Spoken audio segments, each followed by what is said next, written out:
So we've been speaking about the tzaddikim, the righteous, and how if I want to have my extremities filled with light, filled with energy, let's just talk science right now, and my brain is not, God forbid, working. Everyone's brain should work very, very well, B'ezrat Hashem. But if, God forbid, something is not working in the system and the neurological system is not firing the right information to the extremities, then those extremities start to lose life. Because the life force is dependent on the mind. The mind is the command center of your life force. That's where the action is, right? We explain it. Those are the Rasha Alpha Yisrael. Those are the leaders of every generation. They're like the mind. And we're in the Ikvasa, the Mashiach, the end, like the heels. And therefore the heels are very low. And they're very unfeeling. And in order to be enlivened, they need to have that connection to the head. And then we explain the connection to the head is deeply connected to the head of the Father.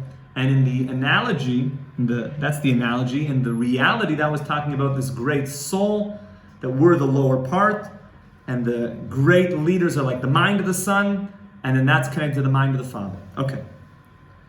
And therefore, what comes out of this? To the degree that you connect yourself to the righteous, to the real tzaddikim, we're talking about big people, you are drawing life from them. You're drawing life force. Of course, it's all coming from God, but to the degree, Shalom Avram, to the degree that you are fused in and connected to that reality, spiritually, measure for measure, you're going to be able to draw down that light.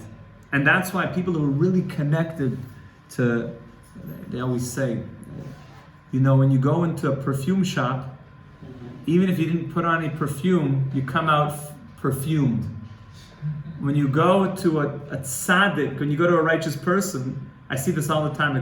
Somebody goes to see Rav Chaim, and he comes out, I'm like, you smell great. Not because there's cologne over there by Rav Chaim. Just, whoa, the guy feels like, I'm alive. I feel so lit up. You go to see a great rabbi, a real big person.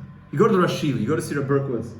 You walk out of there like a few feet off the ground. You're like, you guys good? Everyone firmly planted. I don't know. I feel so uplifted because when you're with big people, you're connecting to something higher. Okay? Now we enter the topic in the Tanya that's a little bit more challenging, which is, God forbid, what if a person rebels or doesn't accept the words and the authority of the righteous? He says, what do I need the rabbi? What do I need them for? What do I need the righteous for? I'm going to take the law into my own hands. And I'm going to, I'm going to make up my own things. And I'm going to do this. And, the rabbi, what do they really know anyways? That's not a good idea. Because that's like the foot saying, well, I don't really need the brain. Who needs the brain? Who needs the life force from the brain? I'm fine. I could do my own thing down here. What do I really need that power, that life force, that energy from? So look inside the Tanya. This is the part that's in brackets. A person who, God forbid, is poisheya. He does bad things. Umardim, and he rebels, God forbid, against scholars, real big people. We're talking big people. That includes not doing nice things to the tzaddikim, or embarrassing, God forbid, a tzaddik, or making big problems, God forbid.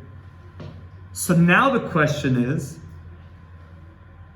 that like the foot putting, God forbid, a rubber band around it and not getting any life force from the brain by saying, I reject the brain, I reject those sages? Is that what it is? It says the Balatanya, not exactly. Yenikas nefesh ruach neshama shalahem. So these people that are rebelling against the rabbis, so meaning, how do they stay alive? What keeps them actually alive? If all we said is the life force from Hashem is flowing through the righteous, just like the child is flowing from the head, flowing through the whole child via the mind, but it's all from Hashem. So these ones that are rebelling against the mind of their own body, how are they alive? Says the Balatanya that they will be kept alive, but here he doesn't use the word chiyas, he uses the word yanika. They're suckling. It's not life. They're just suckling. Their nefesh ruach and neshama shalahem mebechinas achorayim shel nefesh ruach and neshamas tamid chacham. They are getting their literally sustenance. Yanika is like the language we use when a child is breastfeeding, is drinking from the mother. It's keeping the child alive. These people are kept alive, but they're not kept alive in a vibrant way. What does that mean? You'll say, but I know a lot of people that rebel against the rabbis and they're living vibrant lives on their yachts and their mansions and their... you don't know that they're vibrant just because they have a yacht and a mansion. They could be very unhappy, depressed people. And anybody says, yeah, but I saw their social media account and they look so happy on their Facebook page. That is the biggest lie that was ever perpetrated, and anyone still believes that, you really need some education on that one, because it's one of the saddest things, because people post only their best pictures and so everyone else somehow looks like perfect. It's always like that picture like in the sun, and then it's like, for some reason every selfie pic is like this. You ever notice that? Like mouth open, flies going in, 5 Isurei Deraisa, and just like, tanned, everything is great. This phone is so smart, it can take everything. You can't even imagine what can go on that phone. And then they post all those pictures, so everybody looks at everyone else's thing. Well, they look so vibrant, look so great. Look, he looks so successful. No, they're looking at everybody else's things and feeling depressed about their life, and everyone's just feeling depressed. So it looks vibrant on the outside, but what's really going on? The amount of medications, antidepressants is insane. But I thought everyone's doing great. I thought everyone's just, succeeding and prospering. It's wonderful. The answer is until there's real life force from the right places, there will always be a feeling of not really being alive truly. This feeling of I'm alive but not truly alive is what we call achorayim. Okay? That idea, what does achorayim literally mean? Anybody know? Achorayim means the back, the backside.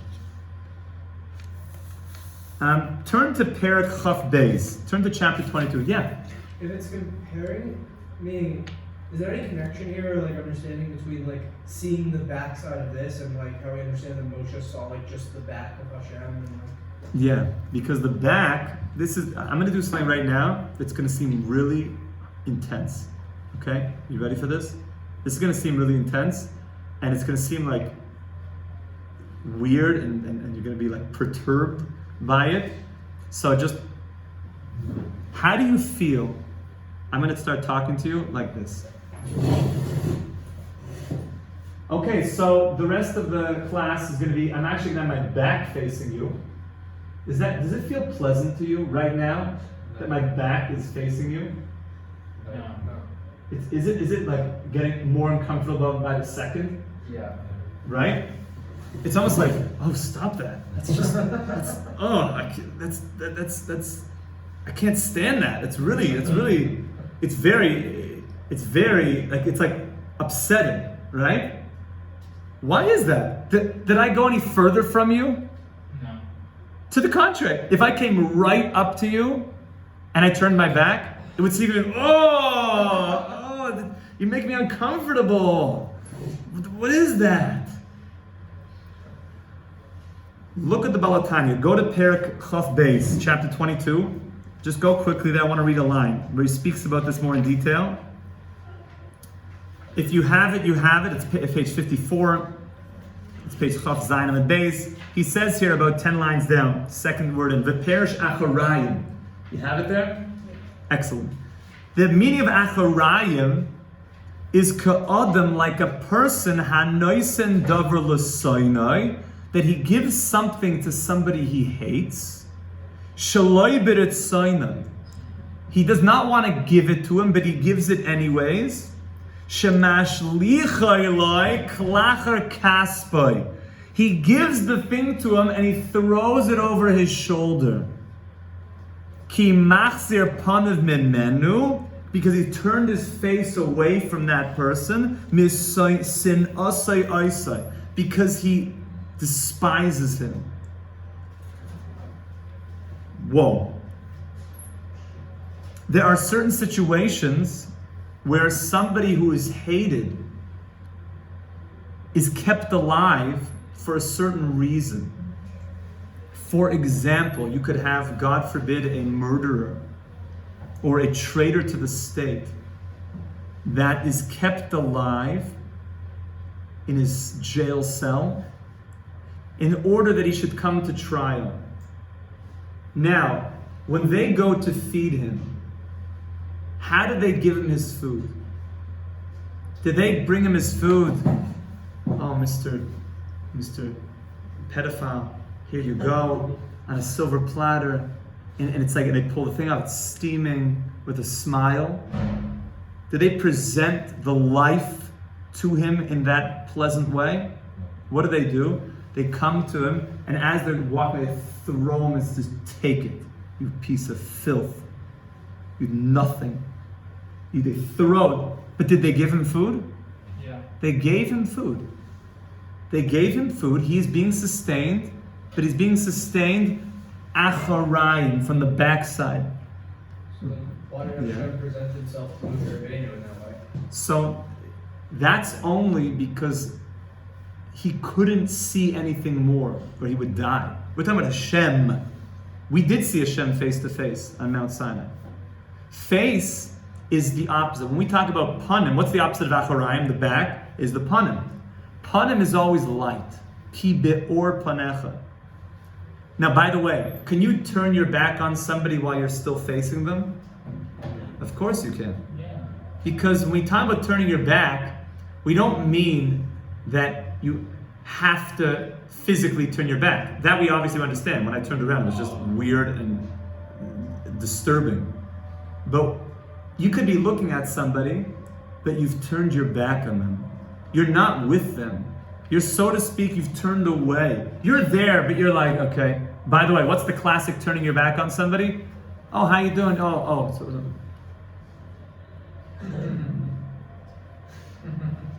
Oh, where did you go? You just so turned your back on me. No, what do you mean? I'm facing you. No, you're not. Turning your back means you have left. Your focus has gone somewhere else. Your attention has left. Is totally not, there's not a flow.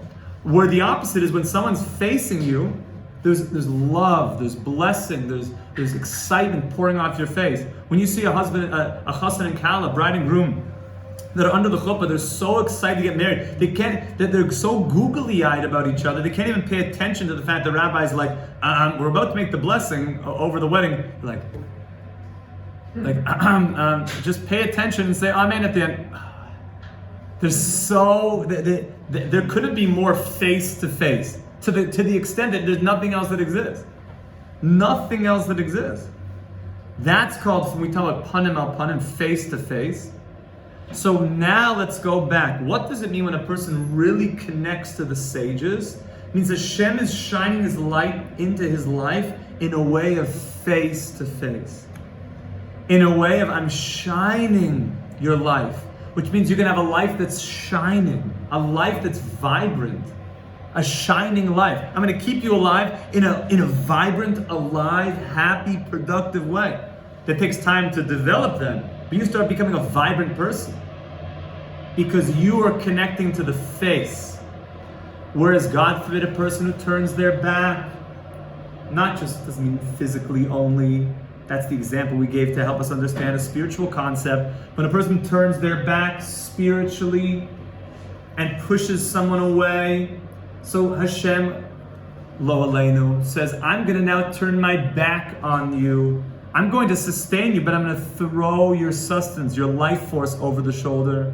I'm going to sustain you in a way that you're going to be alive, but you're not going to be vibrantly alive. You're not going to be filled with life, with godly light. And when there's not godly light, what steps in? Non-godly light.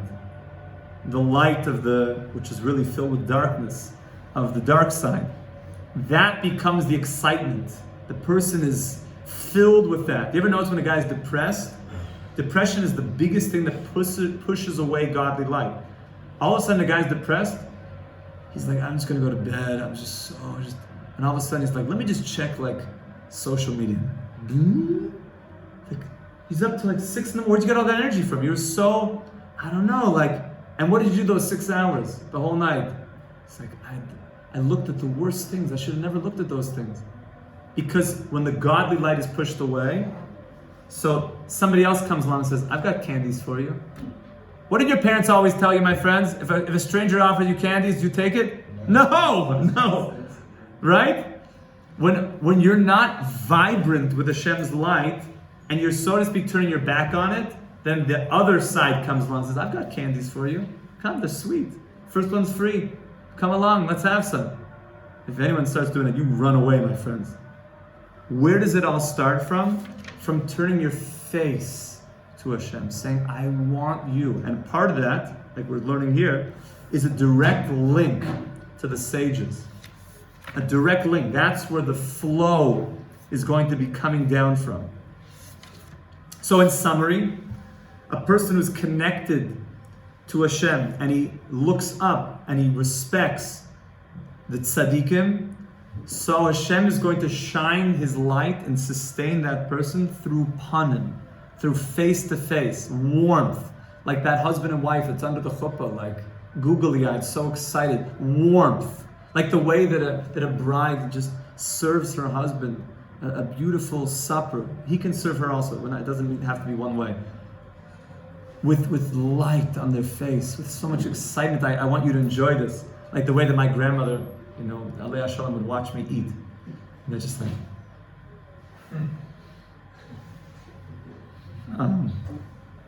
yes? Bobby, everything okay? Yeah, I just love watching you eat. Okay, just to keep going. You didn't finish. You didn't even let me bring you more. And they're just watching, shining. So much love to me. Take this food and I just want you to be so healthy. So you're looking skinny. You're looking skinny. I'll take care of that. Do it. And now eat it. Okay, it's good. It's love and it's light and it's life pouring. Whereas the opposite, God forbid, if a person rejects and starts pushing away from the tzaddikim, Hashem says, I will sustain you, but it will be in the way of achorayim, from the backside, which means it'll lack that life, it'll lack that vitality, it'll lack that excitement. And if he doesn't find it in Torah, he'll start, God forbid, looking for it in other places. We should be zocheh to always have the panim al panim, the face-to-face connection with Hashem now and forever. Amen.